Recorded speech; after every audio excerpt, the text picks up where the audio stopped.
Mbajtja në pronësi e armës paleje konsiderohet vepër e rënd penale, për të cilën kodi penal parashet dënim deri në 10 vjet burgim, por në praktik dënimet që shqiptohen për këtë vepër penale janë kryesisht gjoba, duke e shndruar politikën e dënimeve për armbajtje paleje si kundërvajtje. Kodi penal i Republikës së Kosovës mbajtjen në pronësi, kontroll ose posedim të paautorizuar të armëve e dënon me gjobë deri në 7.500 euro ose me burgim deri në 5 vjet, ndërsa nëse përfshin më shumë se 4 armë ose më shumë se 400 fishek, kryerësi dënohet me burgim prej 2 deri në 10 vjet. Në rastet e armbajtjes paleje, të fortët e politikës janë ata që amnistohen nga organet e drejtësisë, ndërsa dënohen me burgim efektiv qytetarët e thjesht, anipse vepra penale e kryer është e njëjtë.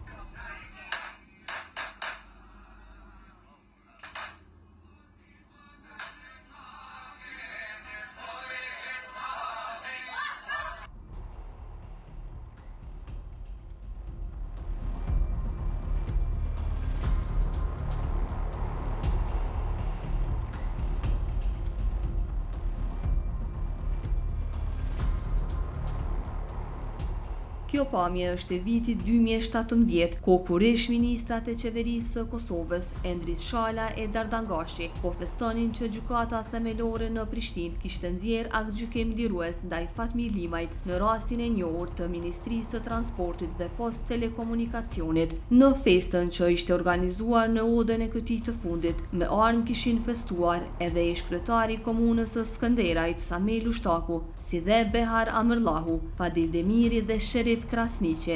Për këtë, gjykata themelore në Gjakov, Dega në Malishev, të lartpërmendurit i ka dënuar me gjobë. Ish-ministri i Tregtisë dhe Industrisë Endris Shala ishte dënuar me 2.400 euro gjobë, ndërsa me nga 1.700 euro ishin dënuar ish-ministri diasporës dhe investimeve strategjike Dardangashi, ish-kryetari i komunës së Skënderajt Samel Ushtaku, Behar Amërllahu, Fadil Demiri dhe Sherif Krasniqi. Atyre u ishin konfiskuar edhe armët me të cilat ishin kryer veprat penale. Për të njëjtën vepër penale, Syl Osmani është dënuar me 10 muaj burgim efektiv nga gjykata themelore në Gjakov, anipse i njëjti nuk e kishte përdorur armën, por vetëm i ishte gjetur në vetur. Me 8 muaj burgim efektiv, gjykata themelore në Mitrovic ka dënuar Miodrag Mirković për armbajtje paleje. Me 400 euro gjobë dhe me 1 vit burgim me kusht ishte dënuar për Parim Ademaj, pasi që i njëjti kishte gjuajtur me armë në shenjë gëzimi se i kishte lindur djalë. Dallimet e tilla në dënimet për veprën penale të armbajtjes paleje në mes të fortëve të politikës dhe qytetarëve të thjeshtë, sipas Institutit të Kosovës për Drejtësi, nuk janë të rralla. Nga monitorimi që Instituti i Kosovës për Drejtësi i bën punës së gjyqësorit, rezulton se politika ndëshkimore tek armbajtja paleje është tejet e ulët, e kjo vihet në pa edhe më shumë kur për këtë vepër akuzohen ministra e deputet. Monitorimi sistematik që Instituti i Kosovës për Drejtësi i bën punës së gjyqësorit ka dëshmuar që gjykatat jo rrallëherë aplikojnë trajtim privilegjuar ndaj politikanëve që janë me ndikim në jetën publike në rastet kur këta bijnë ndesh me ligjin. Prej monitorimit rezulton se edhe politika ndëshkimore tek armbajtjet paleje është tepër e ulët. Posaçërisht në rastet kur për këtë vepër penale akuzohen ministra ose deputet, persona të tillë. Ndonse, personat publik duhen me qenë shembull për zbatimin me përpikrit ligjeve në rastet kur këta realisht janë të ulur në bankën e të akuzuarve, për shembull për armbajtje paleje, kanë marrë veç dënime minimale me gjobë, përkundër që legjislacioni jonë për këtë vepër penale ka përcaktuar si dënim maksimal burgimin efektiv me kozgjatje prej 10 vjetëve. Pra është e domosdoshme që gjykatat me shqiptu dënime meritore ndaj gjithë kryesve të veprave penale të armbajtjes paleje, e veçanërisht ndaj figurave publike, të cilët domosdoshmë duhen me qenë shembull për respektimin e ligjit.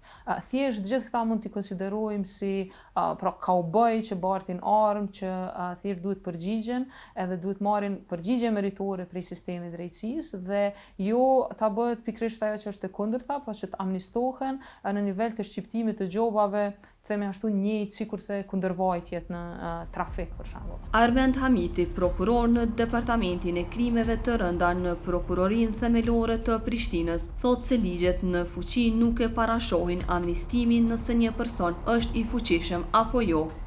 Kodi penale as kodi procedurës nuk e parashon nëse je politikan apo person i fuqishëm, se duhesh me pas një trajtim tjetër, edhe besoj si edhe gjykata dhe si prokurori po edhe gjykata e ka parasysh idenë në bazë rastit konkrete, jo ndoshta se është politikan apo person i fuqishëm apo qytetar i thjesht, si po thoni ju.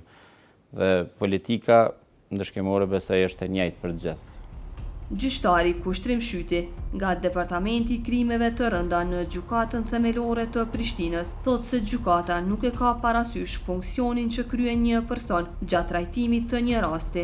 Gjykata nuk e ka parasysh karakteristikën e personalitetit, çfarë funksioni kryen ai person.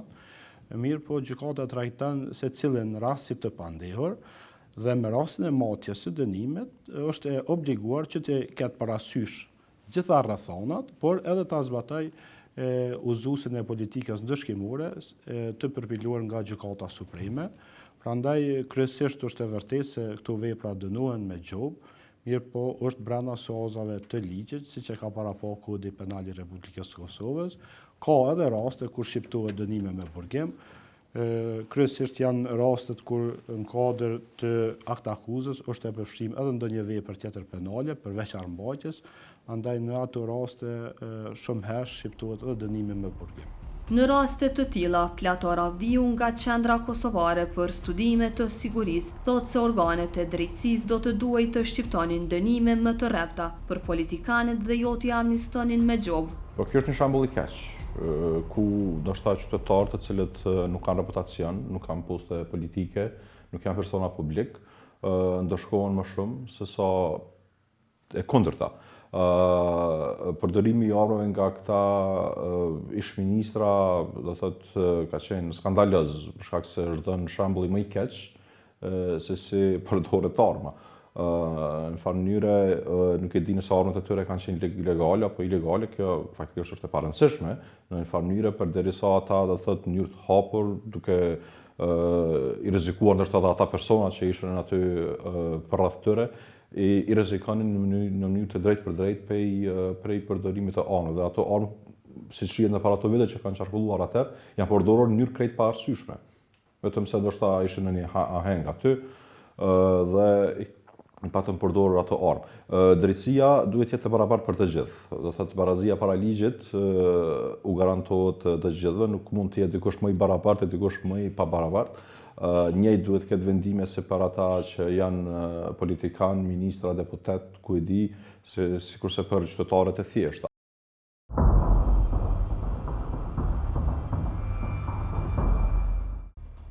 Këshilli Prokurorial i Kosovës nuk ka të dhëna se sa është numri i aktakuzave të ngritura nga prokuroritë themelore në drejtim të veprës penale, mbajtja në pronësi, kontroll ose posedim të paautorizuar të armëve për vitin 2020 dhe vitin 2021. Betimi për drejtësi ka kërkuar të dhëna edhe sa i përket ngarkesës me këtë vepër penale, por që në një përgjigje me shkrim nga zyra për media e Këshillit Prokurorial thuhet se këto të dhëna nuk i ka në dispozicion.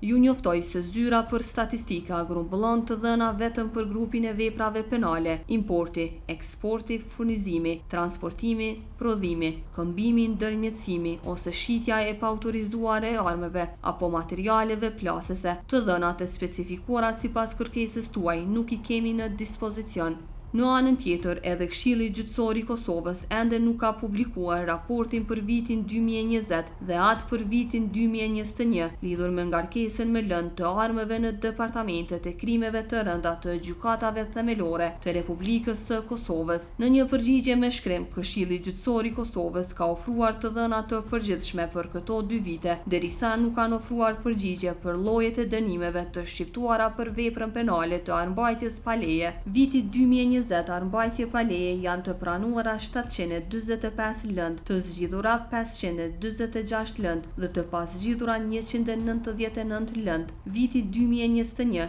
armbajtje pa leje të pranuara 214 lëndë, të zgjidhura 138 lëndë dhe të pasgjidhura 76 lëndë. Ndërkaq, sipas të dhënave të publikuara për vitin 2019, departamentet e krimeve të rënda të gjykatave themelore kanë qenë të ngarkuara me 4739 lëndë, prej të cilave 579 lëndë janë kategorizuar në kapitullin e veprave penale të armëve, prej tyre 407 lëndë të natyrës së armbajtjes pa leje. Nga të dhënat zyrtare të Këshillit Gjyqësor të Kosovës, gjykatat themelore në vitin 2019 nga viti paraprak kanë trashëguar 369 lëndë të armëve, kanë pranuar 210 lëndë të reja dhe gjithsej në punë kanë qenë 579 lëndë, nga të cilat 303 lëndë apo 52% janë zgjidhur, ndërsa 117 apo 20% nga to kanë mbetur të pasgjidhura, si dhe 159 lëndë apo 28% janë dërguar në kompetencë brenda gjykatës. Kurse nga 4951 lëndë që kanë qenë në punë gjatë vitit 2018 në departamentet e krimeve të rënda të gjykatave themelore, 766 lëndë i takojnë kapitullit të veprave penale të armëve. Gjykatat kanë trashëguar nga viti paraprak 511 lëndë të veprave penale të armëve, kanë pranuar 255 lëndë të reja, ku gjithsej në punë kanë qenë 766 lëndë, ndër të cilat 444 apo 58% nga këto lëndë janë zgjidhur, ndërsa 271 apo 35% kanë mbetur të pasgjidhura dhe 7% apo 51 lëndë kanë mbetur në kompetencë brenda gjykatës. Prokurori Hamiti dhe gjyqtari Shyti tregojnë se brenda vitit të kaluar kanë qenë të ngarkuar me rreth 60 lëndë që kanë të bëjnë me armbajtje pa leje, derisa tregojnë numrin e lëndëve të pranuara të armbajtjes pa leje për muajin janar të këtij viti. Parafërsisht me një statistikë që është nxjerrë nga shkrimoria, i bën se rreth 60 lëndë që hi në domenin e veprës penale mbajtje pa autorizuar është për një prokuror, domethënë rreth 60 lëndë brenda vitit një prokuror i departamentit për krime të rënda i ka në punë. Dhe parafërsisht janë domethënë rreth 500 lëndë që pranohen. Në muajin janar janë 5 lëndë. Unë personalisht që i kam pranuar që lidhen me këtë vepër penale. Mund të jetë deri në 10 lëndë brenda muajit. Ato sillet, do të thotë numri i rasteve që vinë në gjykatë. Përkundër faktit se armbajtja pa leje, sipas ligjit vlerësohet si krim i rënd, një çështje e tillë nuk po gjen mbështetje në praktik, pasi gjykatat gjatë vitit 2018 dhe vitit 2019 në shumicën e rasteve kanë shqiptuar dënime me gjobë dhe me kusht, e shumë rrallë kanë shqiptuar dënime me burgim efektiv. Gjatë vitit 2019, departamentet e krimeve të rënda të gjykatave themelore, sa i përket armbajtjes pa leje, kanë shqiptuar 19 dënime me burgim, 133 dënime me gjobë dhe 46 dënime me kusht. Gjykatat gjatë këtij viti kanë dhënë 6 aktgjykime liruese dhe vetëm 9 aktgjykime refuzuese. Ndërkaq, gjatë vitit 2018 kanë shqiptuar 13 dënime me burg për kryerësit e kësaj vepre, 157 dënime me gjobë dhe 126 dënime me kusht. Gjykatat e këtij departamenti gjatë vitit 2018 kanë shqiptuar 12 aktgjykime liruese dhe 13 aktgjykime refuzuese.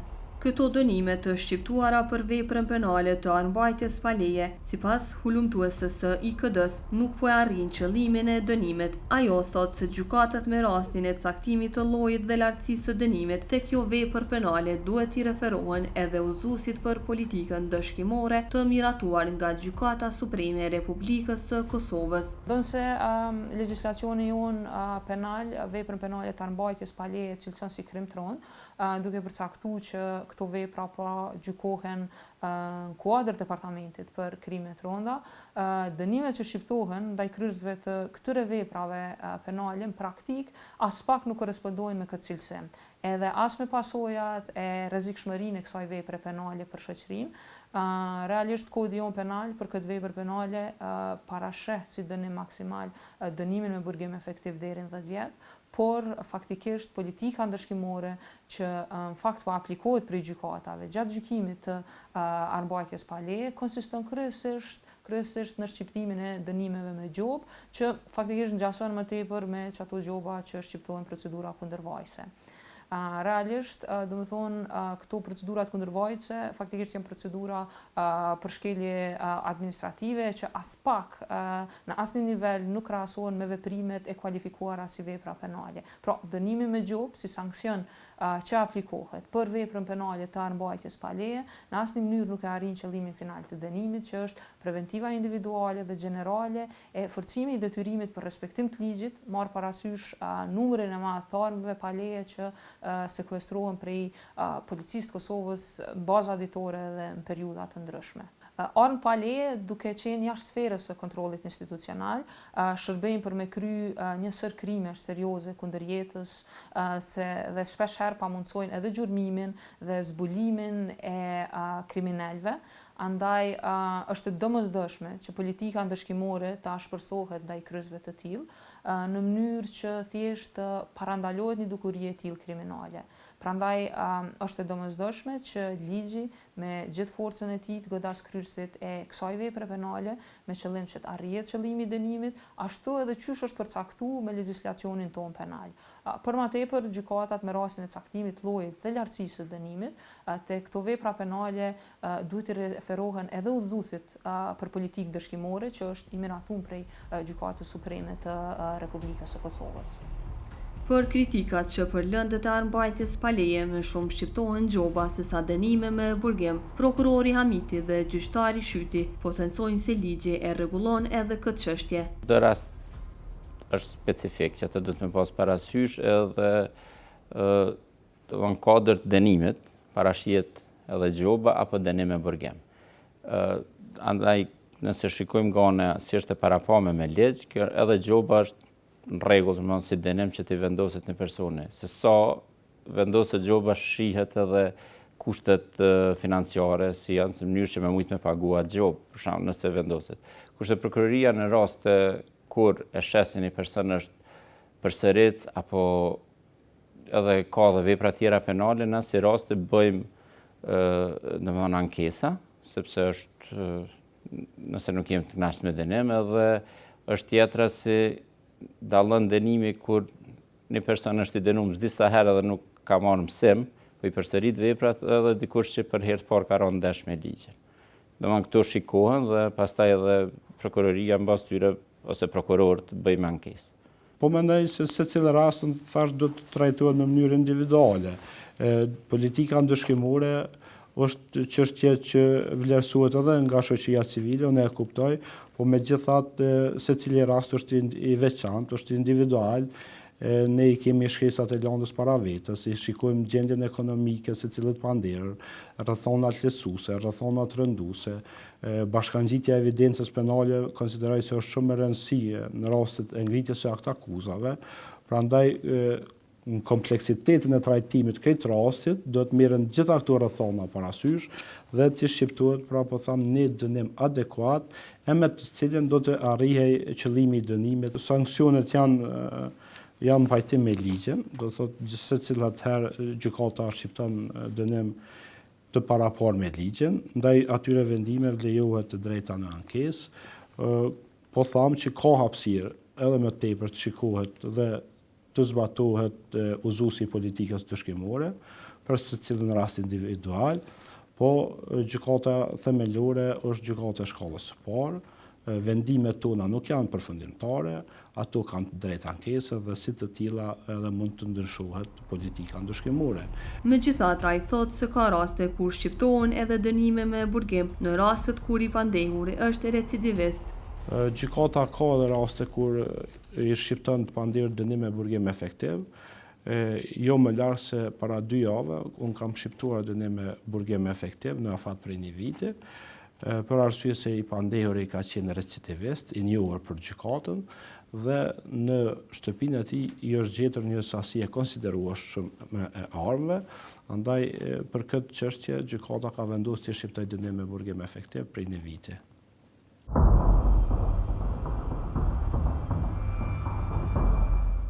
Destan Mustafa, udhëheqësi i divizionit për armë dhe municion, thotë se si ministri nuk mund të përzihen në vendimet e gjyqësorit lidhur me dënimet për armbajtje pa leje, por që potencon se nëse do të kishte dënime të ashpra do të ishte më mirë. Është çështja e sistemit drejtësisë, ne as nuk mund të përzihemi aty, as nuk na takon. Është çështja e sistemit të drejtësisë se si vendosin ata. Ligji, kodi penal ka kritere, ka sankcion të mirë për këtë vepër, po është çështja e tyre. Ne nuk mund as të rekomandojmë, as të kundërshtojmë ndonjë gjë. Sigurisht se nëse do të kishte dënime shumë të larta, ndoshta kishte qenë më mirë, sepse qytetarët do të frikoheshin dënime të larta. Dënime më të ashpra për rastet e armbajtjes paleje kërkon edhe Plator Avdiu nga Qendra Kosovare për Studime të Sigurisë. Unë nuk mendoj që do të duhej që çështja e armbajtjeve paleje të konsiderohen si kundërvajtje ose të jenë vetëm me gjoba. Mendoj që duhet të ketë ndëshkime të ashpra në këtë rast, sepse për përdorimet të armëve paleje mund të shkaktohen pasoja të pariparueshme, që sjellin deri në vdekje dhe raste të fatalitetit, dhe pasojat e pariparueshme duhet të ndëshkohen nga gjyqësori. Nuk mendoj që jemi në një fazë ku do thotë vendimet e gjyqësorit duhet të jenë doshlira, sidomos në çështjen e armbajtjes paleje, marr parasysh numrin e madh të këtyre armëve që janë nga qytetarët, por edhe numrin, do thonë, nuk e di nëse është në ngritje apo jo, mirë po gjithmonë kemi dikun deri 20 deri 30 raste me fatalitet çdo vit që ndodhin në Kosovë nga përdorimi ilegal i armëve, kështu që mendoj që përkundazi do duhet ndoshta të jenë ndoshta ende më të ashpra vendimet që i nxjerrin gjykatat e Kosovës normalisht, edhe në pajtim me kodin penal edhe me ligjin për armë edhe me ligje tjera që sankcionojnë një gjë të tillë.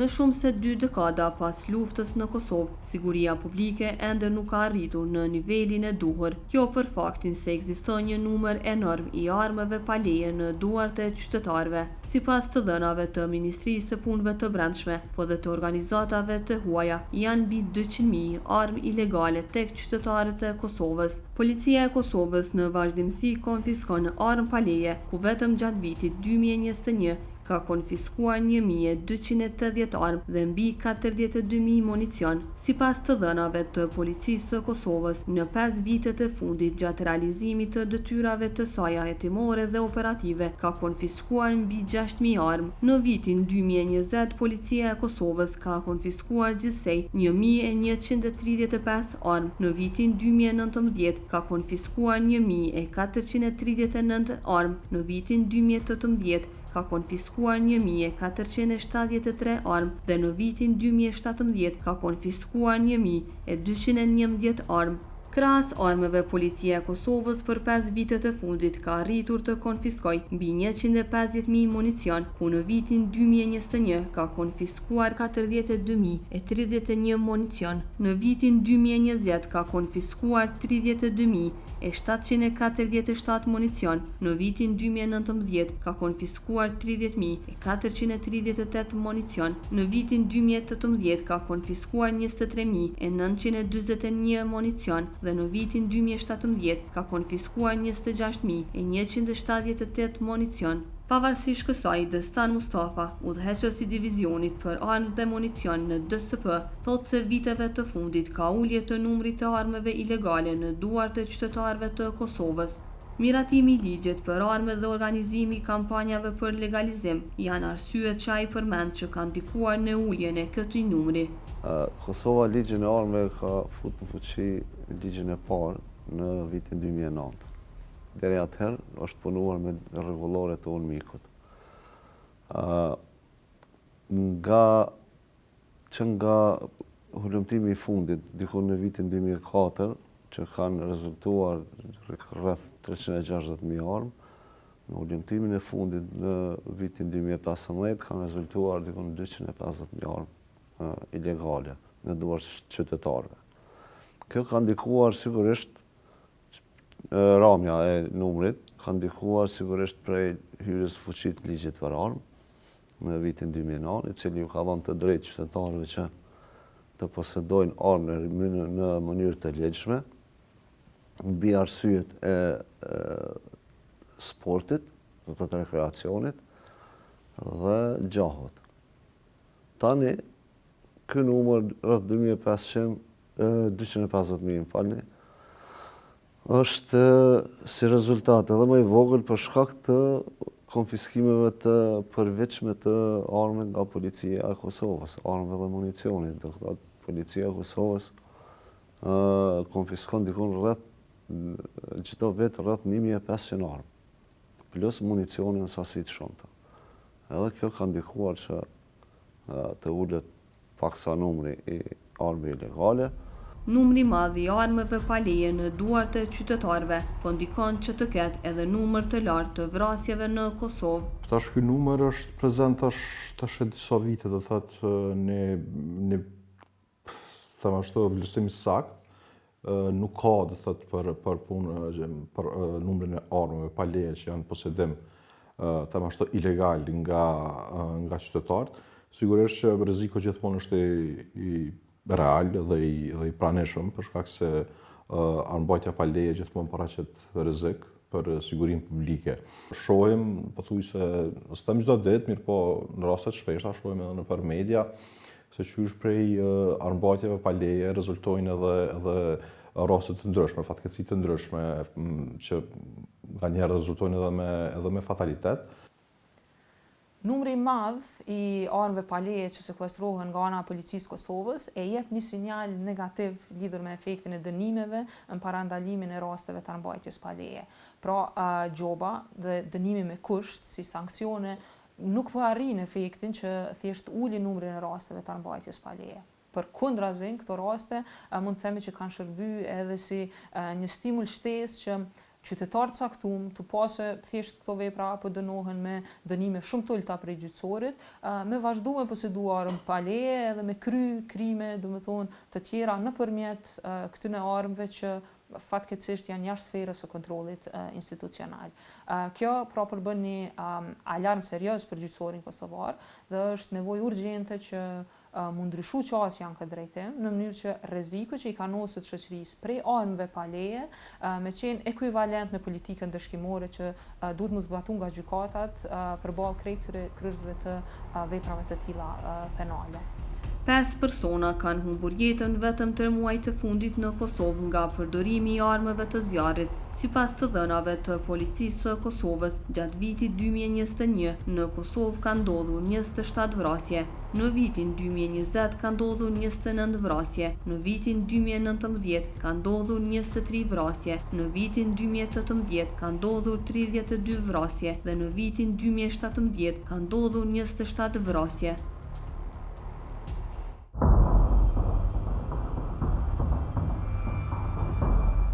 Institucionet e Kosovës, përkatësisht Ministria e Punëve të Brendshme, gjatë vitit 2018 dhe vitit 2019 ka organizuar kampanjën në parë për dorëzimin dhe legalizimin vullnetar të armëve. Në këtë proces kishin aplikuar 1.800 persona për legalizim të armëve pa leje, numër i cili ishte cilësuar si tejet i ulët në raport me numrin e armëve pa leje. Një kampanjë të tillë Ministria e Punëve të Brendshme po synon që të organizojë edhe gjatë këtij viti, për çka Mustafa thotë se do të ketë kritere më të lehta për legalizim të armëve. Sipas tij, organizimi i një kampanje të tillë është politike e ministrisë për të parandaluar dhe për të luftuar armbajtjen pa leje. Janë 2.000 kërkesa për legalizim të armëve. Ne nuk mund ta quajmë të dështuar sepse ka qenë aktiviteti i parë i institucioneve të Republikës së Kosovës në drejtim të legalizimit të armëve. Ka qenë aktiviteti i parë, hapi i parë. Në hapin e dytë të radhës që do ta kemi, ne do të kemi përvojën më të madhe. Do të kemi kriteret edhe më të lehtësuara, sepse në periudhën e parë kemi pas disa kritere gjatë të randa për legalizim të një armës. Sepse për një legalizim të një armës është kërkuar kriteret që kërkohen sot për një armë të re. Të thotë, është kërkuar për një armë të vjetër që duhet ajo armë të ketë kriteret që ka një armë e re. Dhe kjo na ka paraqitur shumë problem, po është edhe tjetra besimi qytetar. Ne duhet të punojmë shumë në krijimin e besimit të qytetarëve ndaj institucioneve të Republikës Kosovës. Skepticizëm që një kampanjë dytë për legalizim të armëve do të funksionojë shprehen nga Qendra Kosovare për Studime të Sigurisë dhe nga Instituti i Kosovës për Drejtësi. Të shihen ku kanë qenë defektet, të bëhet ndoshta një farë lloj vlerësimi nga Ministria e Brendshme këtë rast dhe policia, se cilat kanë qenë arsyet që qytetarët që është një numër kaq i vogël i qytetarëve që nuk duan të legalizojnë armët, ose numër i vogël i aplikimeve për legalizim të armëve. Këto analiza mund të bëj vetëm institucionet e Kosovës, faktikisht Ministria e Brendshme, policia, për shkak se ato janë autoritetet të cilat edhe merren me këto aplikime dhe me legalizime dhe të shihen ku kanë qenë problemet atëherë. Do thotë ku kanë qenë problemet që ka numër kaq i vogël i qytetarëve, do thotë shprehen interes për legalizim, ndërkohë që është një numër jashtëzakonisht shumë i madh i atyre që kanë armbajtje pa leje dhe as nuk kanë vullnetin, dëshirën dhe kërkesën për legalizim të armëve. Kampanja për legalizimin e armëve pa leje e organizuar prej Ministrisë Punëve të Brendshme prej dhjetorit 2018 deri dikon qershor 2019 nuk i ka mbri objektivat e saj për shkak se dikon vetëm 1800 persona ishin përgjigj kësaj kërkese për me legalizu armët e tyre. Prandaj qeveria duhet me marrë mësim prej këtyre dështimeve dhe me realizu një kampanjë më gjithëpërfshirëshe, me shpjegu në mënyrë më detajuar tek qytetarët qëllimet e realizimit të kampanjës dhe me shfrytëzu gjitha mjetet e nevojshme për informimin edhe për me përçu drejt edhe sakt misionin që synohet arrihet në mënyrë që me mbrim u rrit numri i personave që aplikojnë për legalizim të armëve pa leje. Fakti që ka hulumtime të ndryshme që tregojnë për rreth 250.000 armë pa leje në dorë të qytetarëve të Republikës Kosovës duhet me qenë preokupim serioz për qeverinë, e cila në vazhdimsi duhet me organizu kampanja tilla, me me inkuraju qytetarë që vullnetarisht me dorëzu armët ilegale, posedimi i cilave paraqet rrezik serioz për shoqërinë kosovare. Për këto kampanja duhet patjetër me u parapri një plan konkret i veprimit, i hartuar në bashkëpunim të ngushtë me të gjithë aktorët relevant që duhen me pas shtrirje horizontale në gjithë Kosovën dhe mu mbikëqyr në mënyrë rigoroze zbatimi i atij plani. Ligji për armët, i cili aktualisht është në fuqi, ka parapar kushte të veçanta për pajisjen me armë, ashtu që një e drejtë e tillë specifike është rezervuar për personat që kanë mbushur 21 vjet. Krahas kriterit të moshës, ligji ka parapar edhe kushte të tilla, si aftësia e plot ligjore për të vepruar, aftësia psikofizike, pastaj që pajisja me armë të mos paraqes rrezik për vetvete, për rendin publik dhe sigurinë publike, kryerja e testit teorik dhe praktik për përdorimin e armës, të jetë shtetasi i Republikës së Kosovës ose i huaj me vendbanim të përhershëm në Republikën e Kosovës, të ketë dëshminë për antarësi të rregullt i certifikuar si gjahtar pranë subjektit të gjahtarëve, për rastet kur blerja e armës është për qëllim gjahu. Kushti i fundit i parapar për pajisjen me armë është edhe deklarimi i arsyes për pajisjen me një armë e përcaktuar sipas nenit 11 të këtij ligji, ndërsa ligji ka parapar se nuk do t'i mundsohet pajisja me leje për armë personit fizik nëse ai është dënuar me vendim të formës së prerë për vepër penale, kur ai është dënuar me vendim të formës së prerë për kundërvajtje të prishjes së rendit dhe qetësisë publike, si pasojë e elementeve të dhunës, si rrethanë e veçantë që merret parasysh me rastin e shqyrtimit të kërkesës për pajisje me armë, janë edhe rrethana të tjera që tregojnë se armët mund të keqpërdoren, veçanërisht kur personi është i regjistruar në evidencën e organeve kompetente për konsumim të shpejtë dhe të imase të alkoolit ose për përdorim të substancave narkotike, substancave psikotrope, dhunës në familje, në institucione arsimore apo në vendin e punës dhe kur personi fizik është në hetim për vepra penale. Ministria e Punëve të Brendshme për gjatë 10 viteve të fundit ka lëshuar 35.000 leje për armë, e që shumica prej tyre janë për rekreacion dhe për gjueti. Për 10 vitet e fundit janë lëshuar 35.000 leje për armë. Disa për tyne, mos them 30% për tyne, janë armë që kanë qenë të regjistruara në kohën e UNMIK-ut dhe vetëm janë vazhduar ato lejet me Republikën e Kosovës. Numri i madh i armëve në familjet kosovare, sipas sociologut Besim Gallopeni, ka të bëjë me humbjen e besimit të qytetarëve në institucionet e drejtësisë, që një rast mund të kryhet me kohë dhe në mënyrë të drejtë. Për këtë, ai thotë se shumë shpesh qytetarët vendosin që të marrin vetë drejtësinë. Numri i madh i posedimit të armëve në familjen kosovare, gjatësisht kjo pas vitit 2000, gjatësisht në 89-s në fakt, shumë armë të cilat janë përdorur në luftën e fundit, akoma janë në duar të qytetarëve, pra të familjeve kosovare, dhe kjo e bën që her pas here qytetarët t'i përdorin ato për zgjidhjen e konflikteve të tyre sociale, dhe kjo është shumë e dhëmshme. Pastaj, natyrisht që shoqërinë tonë e përcjell një lloj mentaliteti apo kulture e posedimit të armëve dhe e identifikimit përmes armës si individ apo familje e fortë, dhe kjo është po ashtu e rrezikshme, sepse ne duhet të mburremi, të krenohemi me vepra të mira, me punë, me laps, me dije, dhe jo me armë dhe mjetet e tjera të ngjajshme e kështu me radhë. Sigurisht që vrasjet ndodhin për shumë arsye, sikurse e potencova, mirë po një fenomen i cili e ka përcjellur po ashtu shoqërinë tonë gjatë gjithë zhvillimeve apo etapave të zhvillimit të saj, janë edhe për motive të ulta. Një ndër to është hakmarrja. Për shembull, shpesh herë qytetarët për një konflikt edhe më të voglin qoftaj, përdorin armën, përdorin mjetet e tjera të ftofta, të cilat çojnë drejt zgjidhjeve të konflikteve sipas tyre, por që kjo nuk është zgjidhje e konflikteve padyshim.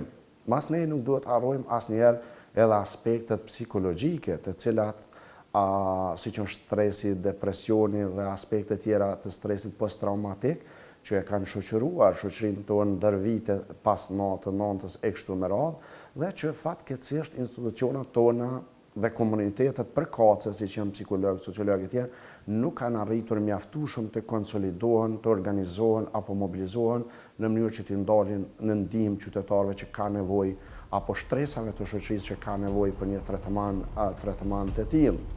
Sipas tij, dëshira e qytetarëve për të pasur një armë në shtëpinë e tyre lidhet edhe me të kaluarën, që ku një familje ka poseduar armë është vlerësuar si familje superiore. Po ashtu, ai thotë se kjo ka të bëjë edhe me mentalitetin që posedimi i një arme siguron familjen. Kjo është pjesë e kulturës dhe mentalitetit tonë. Të posedimi një arme në familje, ne sikur e kemi siguruar familjen, kemi një siguri më të lartë, kjo na ka përcjell një edukim i tillë familjen dhe shoqërinë tonë. Pastaj është shumë interesante si kur gëzimin, si kur hidhërimin, ne e përdorim armën si mjet për të festuar, që është gabim shumë i madh. Në festa duhet të festojmë me gëzim, me zemër e me shpirt, bashkë të gjithë, jo me armë. Në zgjidhjen e konflikteve shoqërore duhet ju besojmë institucioneve të drejtësisë dhe jo ato t'i marrim në duar tona, kur atëherë kur ato kanë kaluar në stade më të larta, stadet e cilat mund të çojnë në vrasje ndërqytetare e kështu me radhë. Sigurisht që edhe në ndërdijen tonë, për shembull, edukimi, forma edukimit primitiv, sikur se ka shoqëruar shoqërinë tonë, për shembull, po ndërlidhi me aspektet gjinore, kur ka lindur një djalë në familje, sikur i është uruar familjes se ju shtuan një pushk më shumë. Shikoni, sepse thjesht fuqinë e familjes e kanë mat me baza gjinore, e kanë mat apo e kanë vlerësuar me pushk. Dhe akoma është ajo kultura jonë që nëse ka armë, është i fortë, është më i fuqishëm, apo është familje më fuqishme dhe ka një identitet në atë rreth apo në atë komunitet si familje superiore. Nga Instituti i Kosovës për Drejtësi tregojnë se çka duhet të bëhet që armbajtja të sankcionohet në praktikë siç përcaktohet në Kodin Penal. Legjislacioni jonë penal, krahas inkriminimit që i bën veprës penale të armbajtjes pa leje, ka përcaktuar edhe një sërak tersh, të cilët janë të obliguar që me zbatu me përpikri këto dispozita ligjore.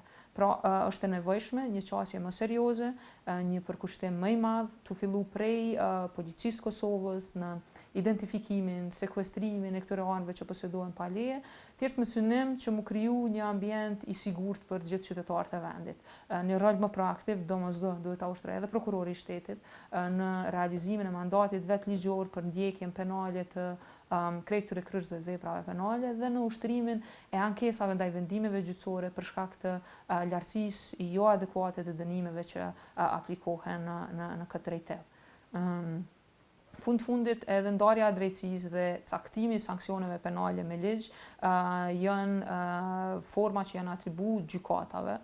Prandaj gjykatat thjesht duhen me zbatun praktik dispozitat ligjore që parashihen me kodin penal dhe të procedurës penale. Pra, në këto raste gjykata duhet që me rastin e gjykimit të anëmbajtjes pa leje, krahas vendimeve për konfiskim përfundimtar të armëve pa leje, me apliku edhe dënime më rigoroze në mënyrë që mu ul trendi që realisht është në rritje i posedimit ilegal të këtyre armëve. Pra, është e domosdoshme një koordinim i gjithë aktorëve institucional edhe një ashpërsim dhe unifikim i politikës dëshkimore, në mënyrë që me pas rezultate konkrete ndaj këtij fenomenit rrezikshëm për shoqërinë kosovare. Thjesht ata që po i konsiderojnë pra kauboj, duhen mu përballë me forcën e ligjit edhe me kuptu që armbajtja dënohet ashpër, për shkak se prej saj vjen edhe rreziku më i madh për vrasjet që fatkeqësisht po ndodhin. Shqiptimi i dënimeve meritore për veprën penale të armbajtjes pa leje duhet të jetë zgjidhja e vetme e institucioneve të drejtësisë dhe të mos amnistohen të fortët e politikës.